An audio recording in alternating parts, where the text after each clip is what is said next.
Zé Versátil, sempre coisas maravilhosas. Zé Versátil, sempre coisa maravilhosa. Fala pessoas, tranquilidade, aqui já Versátil, sempre coisas maravilhosas e bastante novidades. Muito obrigado você que está acessando o canal. Se chegou até aqui, não esqueça, inscreva-se, deixe seu like, seu comentário. Se gostar, espalha para geral. Sejam todos, todas bem-vindas ao Bate-Papo com Versátil.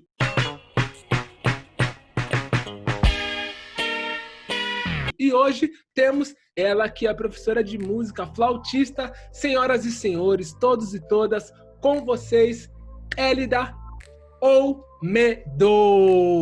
Bom dia, boa tarde, boa noite, tudo bem, Élida?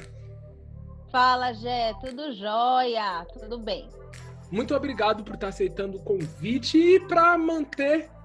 Eu falei dos adjetivos seu, mas quem é Élida na sua palavra, na sua voz, na sua vez? Fala pra gente aí. Sou mulher preta, sou flautista e sou brasileira.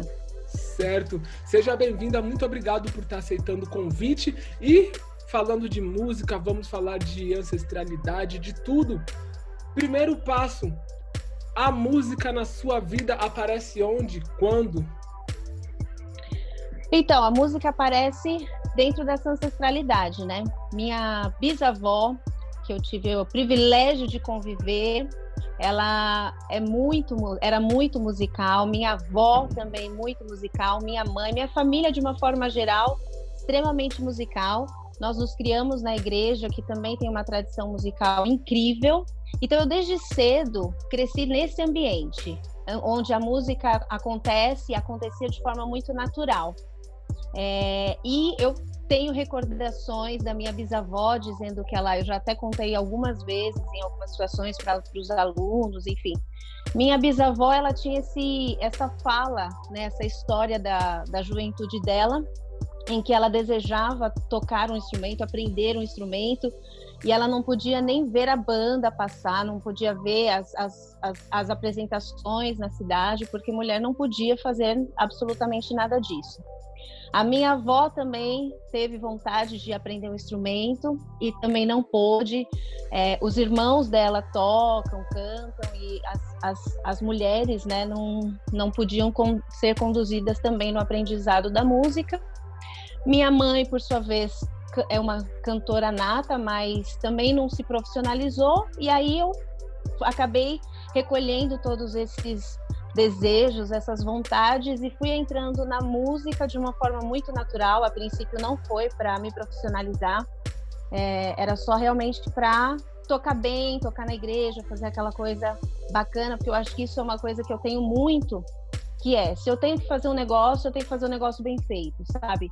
Eu não começo um curso para terminar, eu não começo uma coisa para fazer mais ou menos. E aí a música, como eu queria aprender, eu comecei a estudar na igreja, mas logo fui para o conservatório, para a Fundação das Artes em São Caetano, fui depois para a Escola Municipal de Música e fui entrando nesse universo meio que de uma forma muito natural. Mas ela chegou na minha vida por esse viés muito ancestral, por esse desejo familiar, e eu acho que eu fui culminando, eu fui completando esses anseios dessas mulheres, dessas pessoas que tinham essa vontade. Eu acabei realizando esses desejos, né? E eu acho que isso é muito bacana. Sim, é fantástico, incrível, né? Porque você traz um novo marco, vou usar esse termo, porque assim, onde em algum momento, por algumas questões de épocas, era limitado, você já traz uma nova cara. E assim, você é flautista, a pergunta que não se cala: um instrumento feito de aço, metal, é da família das madeiras. Explica aí pra gente que não entende. A flauta é um instrumento de madeira, por favor.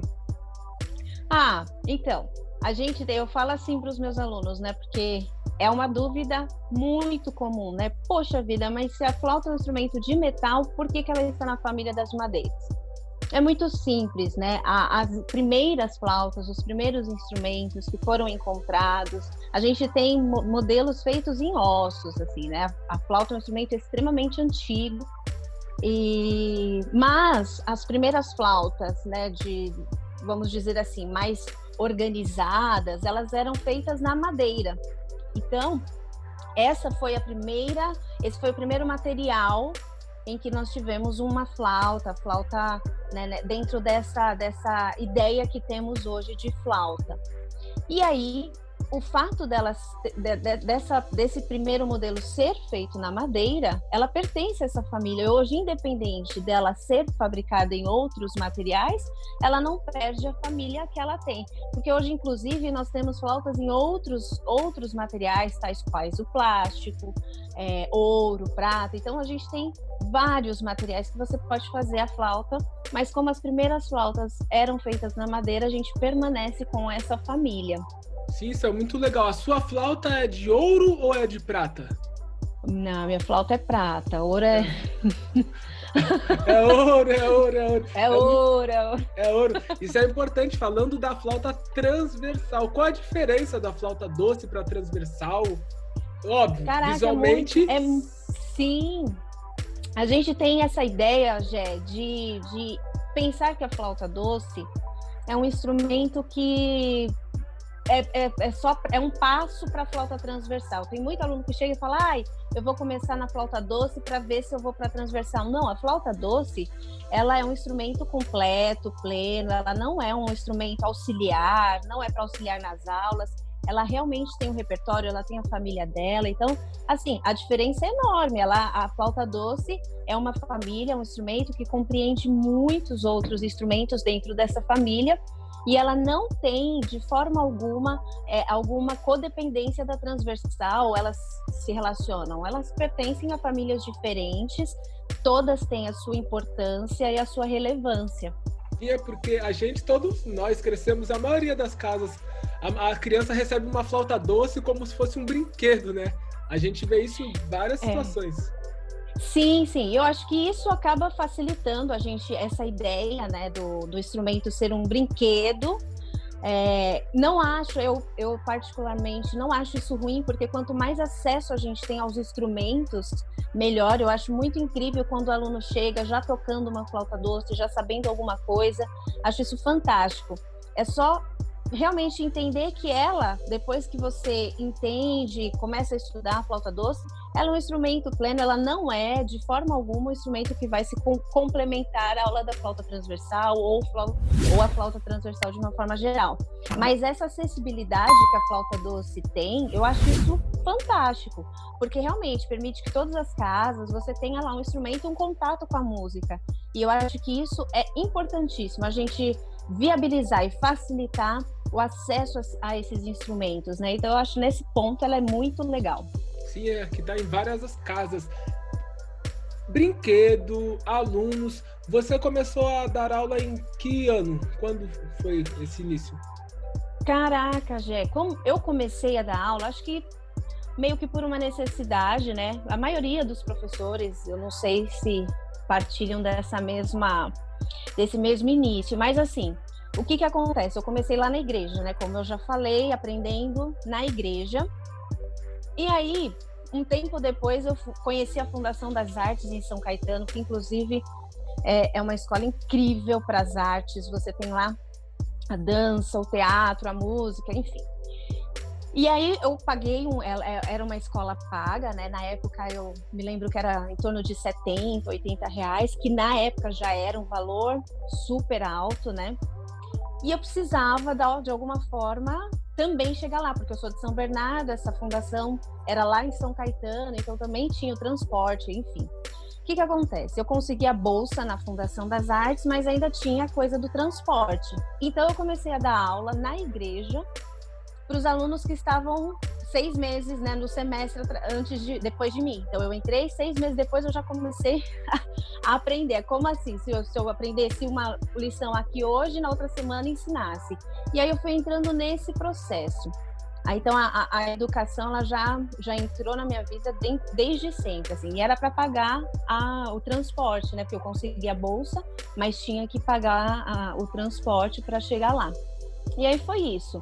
Fui indo, dei aula de muita coisa dentro da música, porque essa vivência musical ela foi muito, muito grande, né, no meu entorno, não só minha família, todos os meus amigos, músicos. Então você acaba aprendendo um instrumento ou outro, aprende a cantar, aprende a compor, aprende a tocar um violão. Aí dei aula de violão, dei aula de canto, já passei por vários instrumentos dentro desse cenário, mas entrei numa escola na Unesp, né, para fazer o bacharelado mesmo, porque eu queria essa sensação de completar uma ideia, né? Eu não fiz licenciatura a princípio, fiz o bacharelado porque já estava muito apaixonada pela aula, mas queria ter esse certificado de flautista, enfim.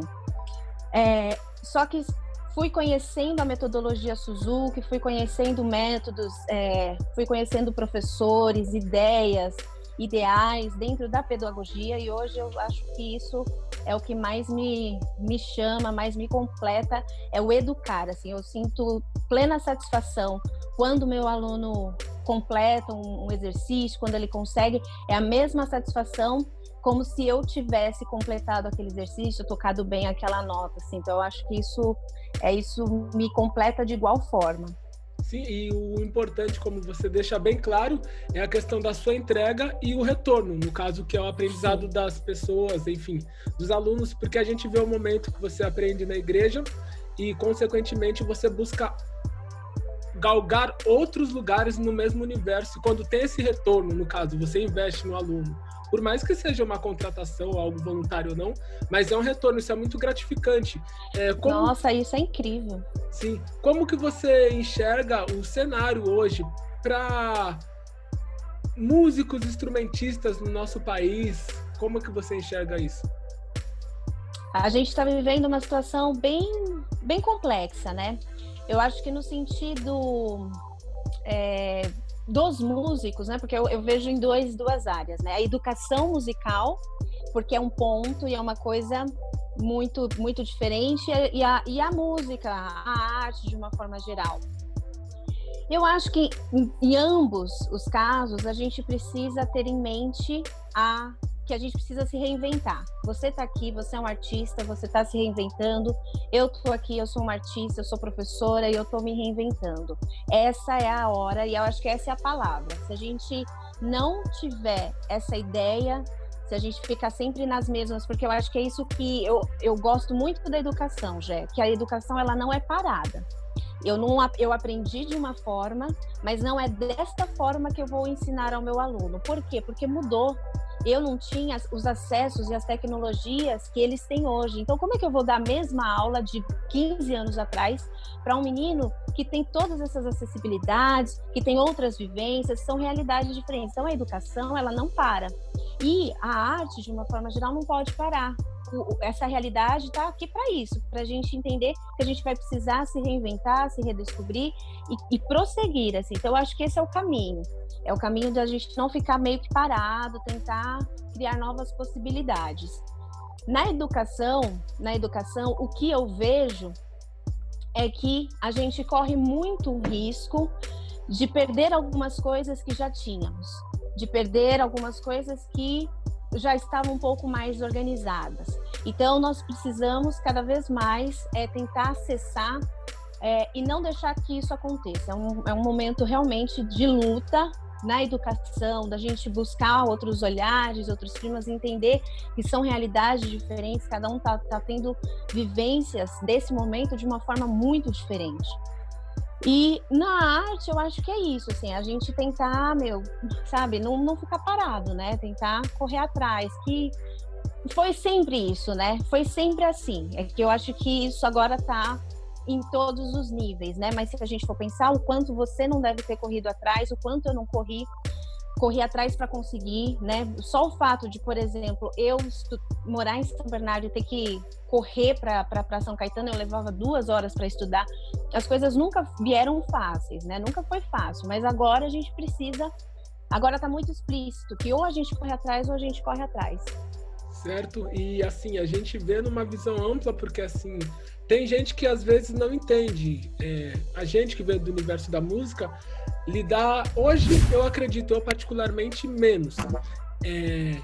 Tá, você toca, canta, mas você trabalha com o quê? Sim. Como que tá, ainda tá acontecendo isso com você ainda? Como é que tá esse processo aí? Cara, isso acontecia bastante. Eu não sei te responder se isso deixou de acontecer ou se eu passei a ignorar esse conceito, né? Porque acontecia bastante, mas agora eu não sei se ou não acontece, porque eu, enfim, tô dando mais aula, aí você tem aquela ideia, né, de, não, ela é professora. Então, vai um pouco mais para esse caminho do professor, ainda é profissão, né?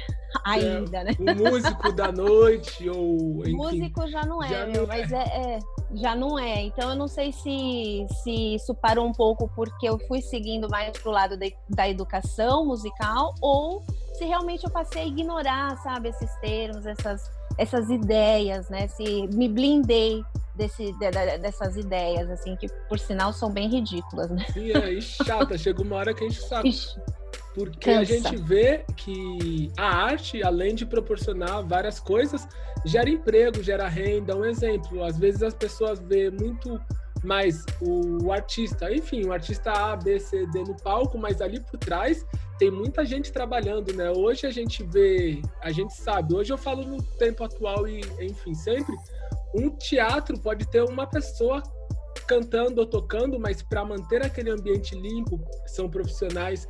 Então, a arte movimenta muita coisa, né? Além de bilheteria de festivais. E como você enxerga, assim, o movimento? Tem as problemáticas, a gente precisa mudar muitas coisas no quesito de educação, mas o que a arte te proporcionou? Não falo nem financeiro, tipo, um momento que você falou, caramba, onde eu estou? Você está lá porque você merece, óbvio. Onde foi esse momento, assim, que você traz pra gente? Nossa, eu não sei, assim, um momento, mas tem vários momentos em que eu paro e falo, caraca, olha que presente eu tô recebendo e que presente que a música tá me dando. Eu acho que quando eu tô num palco tocando e as pessoas vêm emocionadas, gratas, eu acho que quando um aluno consegue executar uma lição, fazer uma lição e sai feliz da aula, são pequenos gestos que fazem tudo assim, toda essa luta, essa correria, esse corre, sabe? Vale a pena, assim. Mas tem alguns momentos bem marcantes. Eu acho que tocar em recitais, por exemplo, quando eu comecei a estudar, eu fazia aula lá na igreja e aí tinha o meu professor da igreja, o Ziel, um clarinetista maravilhoso. E eu fui seguindo, comecei depois na fundação e tal. Saí da fundação, eu já entrei na banda sinfônica da minha cidade, São Bernardo. E aí eu fui tocar ao lado do meu primeiro professor. Cara, isso foi incrível, assim, sabe? Você ter essa ideia de, poxa vida, eu tô evoluindo, olha onde eu cheguei. Eu cheguei do lado, eu tô tocando ao lado do meu professor. Esses momentos, assim, que eu toquei ou com professores ou com colegas, foram momentos muito especiais para mim. E eu acho que a própria flauta, de uma forma geral, mesmo sem público, mesmo sem estar num palco, mas eu aqui em casa, estudando, praticando, conseguindo me desenvolver, evoluir, para mim isso é muito gratificante, assim. Então, eu sou realmente, e acho que nesse momento, a flauta é o meu momento de, sabe, esquecer tudo e ficar focada em mim. Ela é uma extensão de mim, sabe? Eu acho que isso é incrível. E é muito importante, igual você mesma cita, você aprende com uma pessoa e você vê um momento na vida onde você está compartilhando o mesmo espaço. Isso é muito legal, assim, porque, assim, foi depositado algo em você, de aprendizado, você chega em um lugar, não questão de concorrência, de corrida, mas você fala, pô, se ele que me ensinou, ou ela que me ensinou, eu me encontro num lugar tão bom quanto ele, isso é gratificante. E o espaço, o lugar, lugar e representatividade. Mulher preta na sociedade e na música. Como é que é esse espaço aí para você? Nossa, esse espaço é muito louco, já. Esse espaço é muito... É uma responsabilidade, né? Eu me lembro quando eu tinha o áudio da flauta só daquele momento ali na igreja, aquela coisa, né, aquele conhecimento, porque na minha época não tinha YouTube, você não tinha a possibilidade de escutar outros flautistas. Eu me lembro, eu conheci a Fundação das Artes por meio de um festival. Vai ter um festival nessa escola, e eu fui. Fui com o quê? Com o que eu sabia ali, um hino ou outro, uma musiquinha ou outra. E aí eu fui participar desse festival e eu simplesmente desmaiei de tão novo que era aquele universo, sabe? Quando o universo se abre. E uma das pessoas que estavam tocando para o professor era a Tati, que foi minha professora depois, né? E a Tati, uma preta maravilhosa, Jefferson, uma preta assim incrível, tocando um sonsaço. Eu falei, caraca, que é isso? Depois eu entrei na fundação, fiz o processo, lá você tem que fazer uma provinha, eu fiz a prova e comecei a fazer aula com ela. E hoje eu vejo a importância que ela teve para mim, não somente na questão do aprendizado da flauta, mas também daquilo que ela representava para mim. Então eu comecei, Jefferson, eu não tive no começo, isso foi ótimo, essa ideia de que aquele lugar não me pertencia. Porque eu estava vendo uma pessoa preta ali, num lugar, né, de ascensão, num outro lugar. Ela era professora da Fundação das Artes, e isso, então, me acolheu de uma forma que foi muito incrível, porque eu não pensei em nenhum momento, naquele momento, eu com 15 anos, que aquele lugar não era para mim, que eu não podia. Hoje eu vejo que só tinha ela, por exemplo, né? Então, não tinham outras representatividades. Mas isso foi muito importante para construir em mim essa imagem de que, olha, eu posso estar em qualquer lugar. Eu sei que eu tenho que correr atrás de muita coisa. Eu fui uma vez fazer um ensaio com uma colega, e eu levava, em média, 2 horas e meia para chegar na Fundação das Artes. E aí, vamos ensaiar? Vamos, aí não tem sala, vamos então na sua casa. Beleza. Aí ela veio com carro. Eu imagino que eu tinha carro na época. Com carro. E assim, ela morava 5 minutos da fundação. Então, era uma discrepância, né? Eu fiquei pensando, caraca, eu levo 2 horas e meia para chegar. Ela chega em casa, ela já pode estudar, ela já pode se organizar. Eu ainda tô no caminho, ainda tô no trajeto. E eu acho que isso mostra muito as diferenças, né? A gente consegue, mas consegue com muita labuta, consegue com muita correria, sabe? Isso não me impediu de ir até o fim, de conseguir me formar, me formei, encerrei lá os projetos, entrei nas outras escolas, mas eu sei da dificuldade que eu tive, e eu sei que os meus alunos, eles também têm às vezes as mesmas dificuldades, algumas um pouco mais tranquilas. Então, conforme as coisas foram acontecendo, hoje a gente tem a música acessível a todas as comunidades, a gente tem essa acessibilidade, mas isso não diz que tá fácil para todo mundo, que tá igual para todo mundo, né? Porque você também tem uma questão do instrumento, o instrumento é muito caro. Eu tive a sorte de, na época, os meus familiares estarem em uma condição um pouco melhor e eles conseguiram comprar o instrumento. Fico imaginando se eles não tivessem comprado, eu provavelmente teria desistido de continuar estudando e praticando a flauta.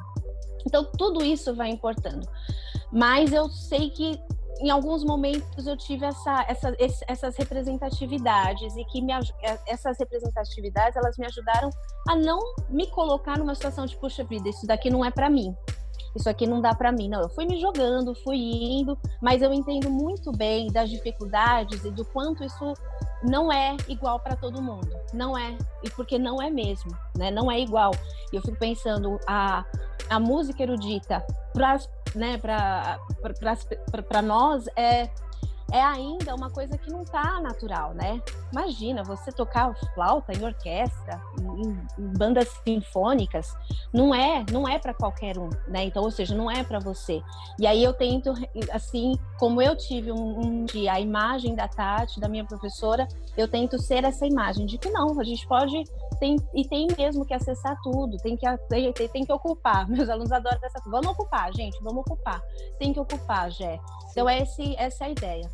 E como você fala, se libertar das amarras também. A gente sabe que é complicado, é difícil, existe vários bloqueios, vários preconceitos, mas a questão da representatividade é muito importante, porque Muita gente vai saber da existência da sua professora através da sua fala, mas muitas pessoas vai saber da representatividade através da sua presença e da sua fala. Então, a gente, falando de Brasil, um país na questão racial muito complicado, muito denso em várias questões. Hoje, esse programa é um gatilho como outros. Eu vou trazer aqui pessoas que também têm canal no YouTube, pessoas negras também, para a questão de representatividade, fala. E quando a gente fala de música, de representatividade da mulher, no caso, assim, a gente sabe que existem os problemas em todas as áreas. Na questão de mulher preta, o que você tem a dizer para as manas, todo mundo, as minas pretas aí, para dar um up, é com você. Fala aí. Caraca, manas, vocês podem tudo, de verdade. Assim, a gente, muitas vezes, a gente tem essa ideia de, eu tô cansada, porque cansa. Eu não sei se foi não lembro quem falou que cansa a gente todo dia acordar e ter que lutar, não ser fácil, a coisa não vem fácil. Mas a gente sabe que esse é um processo e que se nós não nos levantarmos agora, vai continuar esse processo para os nossos. Se eu não tivesse quebrado essa imagem, né, esse passado em que as mulheres da minha família não poderiam tocar, hoje a minha irmã, que veio depois de mim, ela não estaria tocando, e ela está fazendo aula, ela está tocando flauta, ela toca flauta doce, ela toca flauta transversal, ela canta. Então, se a gente não conseguir rodar a roda, não conseguir, passar e superar, a gente vai continuar parado numa esfera. E a gente não está sozinho nesse momento. Então, por mais cansativo, por mais exaustivo que seja, não desiste, não desanima, né? A gente não tá sozinho nessa. Felizmente, sabe, Jefferson? Acho que felizmente a gente não tá sozinho. Essa luta não é de uma pessoa só, não. Essa luta é de todas nós. Essa fala, ela não é só para as mulheres, ela serve para toda a comunidade, para todos nós que estamos na luta desde sempre, desde que nascemos, porque ela vem com os nossos ancestrais e a gente não pode, então, se acomodar e nem também pensar que não dá pé. Não, dá pé sim, vamos correr atrás. Eu penso muito assim, quando um aluno entra na minha sala de aula, ele tem dificuldades. Ele tem as dificuldades, ela existe, mas a gente não pode focar nessa dificuldade, porque ele tem outras qualidades. Então, bora pegar as outras qualidades e transformar as dificuldades em qualidades também. Mesma coisa pra gente. A gente vai ter o racismo estrutural, ele tá batendo na nossa porta, ele tá entrando na nossa casa, mas a gente tem que falar, opa, aqui não. A gente tem que falar aqui não, e não na casa do meu vizinho, não na casa do meu familiar, e não deixar a coisa prosseguir. E pro pessoal da música, quem quer começar, quem tá fazendo música, o que você tem que deixar pra gente aí? Pra eles, eu também sou, né, do rolê. Gente, eu acho que a música, tenho absoluta certeza que a música é um canal de comunicação. Comunique-se por meio dela, seja com a música erudita, com o rap, com o samba, se joga nesse momento. Se você está pensando que não dá pé, desencana, dá pé sim, corre atrás, a gente consegue, temos parcerias, né? A gente não vive nessa vida sozinho, ninguém é uma ilha, bora correr atrás. Temos desafios, é o que eu sempre falo, a gente tem desafios, mas procure criar para os seus desafios pequenos objetivos. Meu objetivo é chegar no fim desse mês, o meu objetivo é chegar no fim do outro mês. Vai criando pequenos passos, dá um passo de cada vez que a gente consegue. A música, para mim, foi algo incrível, me abriu várias oportunidades, acho que assim também foi para você, né, Jé? Então, assim, ela é mais uma ferramenta para que a gente consiga falar aquilo que a gente precisa, consiga passar a mensagem. Então, para mim é isso. Se a música te serve para passar alguma coisa, corre atrás, vai atrás. Só tenho a agradecer, muito obrigado pela participação, por agregar. Considerações finais sua e obrigado. Quero primeiro te parabenizar por esse projeto, por esse trabalho incrível, por dar vozes a essas vozes, por abrir esse espaço, por abrir a sua casa e essa oportunidade, né? Por oportunar que pessoas ouçam as histórias, porque nós somos feitos de histórias, né? E hoje eu pude aqui partilhar um pouquinho da minha história e, como você mesmo disse, essa história agora vai seguir para o mundo e, quem sabe, inspire outras pessoas. Então, primeiro, parabéns. E para os demais, eu espero que as minhas palavras elas tenham de alguma forma abraçado vocês, né? Assim como relembrar para mim também foi muito legal e especial, porque eu sou feita dessas histórias. O que eu sou hoje é resultado de todos esses passados, né? E espero que vocês tenham gostado, que a gente continue nessa luta juntos e juntas, fazendo a coisa acontecer. Ninguém tá sozinho. Redes sociais, onde a gente encontra, não pode esquecer, né? Boa, boa, ó. O meu Instagram tá ldapatricia.silva. Tem o canal no YouTube, Elida Olmedo, porque eu também tenho um trabalho de músicas autorais, né? Você vai caindo aí na vida e vai fazendo muito mais coisas. Então, eu tenho algumas músicas autorais. Vou deixar tudo na descrição aqui. Vai lá, segue no Instagram, inscreve-se no canal dela, conheça os trabalhos. Vamos fortalecer, como eu falo, né? Sigam pessoas pretas, curtam pessoas pretas, invistam capital em pessoas pretas. Muito obrigado, Elida. Muito obrigado, geral, que acessou. E também não esqueça, inscreva-se no meu canal, acesse o sininho, like, tudo. E valeu! E 1, 2, 3! Afeta os homens de uma forma também muito, muito grande. Eita, pera, pausa aí. Parte. O estúdio tá igual eu aqui, fiz bom esquema. Pausa aí, né? Tipo ao vivo. Pausa, não, ao vivo. Já fez.